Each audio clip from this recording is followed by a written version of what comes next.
순직 해병 특검이 150일간의 활동을 마무리했습니다. 윤석열 전 대통령 등 33명을 재판에 넘겼습니다. 밝히지 못한 구명 로비 의혹에 대해선 앞으로의 재판에서 구체적인 사실관계를 확인하겠다고 했습니다. 김필중 기자입니다. 해병 특검이 150일 만에 최종 수사 결과를 발표했습니다. 군 사망 사건의 책임자를 기소하기까지 이례적으로 오랜 시간이 걸린 만큼 그 세월 동안 유족들이 겪었을 고통은 감히 상상하기 어렵습니다. 먼저 특검은 최상병 사망 배경에 임성근 전 사단장이 있다고 봤습니다. 안전대책 없이 무리한 지시를 했다며 임 전 사단장 등 5명을 업무상 과실치사상 혐의로 기소했습니다. 2년 전 박정훈 대령이 이끌던 해병대 수사단과 같은 결론이지만 정작 국방부 재조사에선 뒤바뀌었습니다.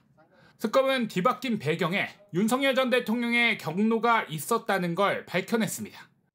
특히 군 통수권자라 하더라도 특정 사건에 개입해 결과까지 바꾸는 건 권한 밖이라고 보고 윤 전 대통령 등 12명을 직권남용 등 혐의로 기소했습니다.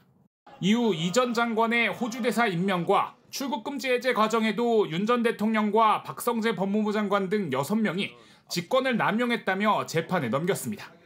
그 밖에 멋쟁 해병 단톡방 참가자들을 위증 혐의로 기소하는 등 모두 33명에 대해 공소를 제기했습니다.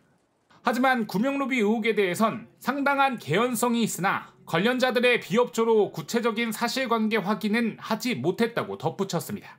김장한 한기붕이 특검의 소환 자세를 거부하고 공판 과정에서 증인신문을 통해 수사 외압 동기와 배경이 규명되도록 할 예정입니다. 지난 150여간 특검은 180회가 넘는 압수수색과 430여 회의 포렌식을 실시했습니다. 또 피의자 참고인 등 300명 넘게 조사했지만 구속영장을 청구한 9명 가운데 구속이 받아들여진 건 임성근 전 사단장 1명뿐입니다.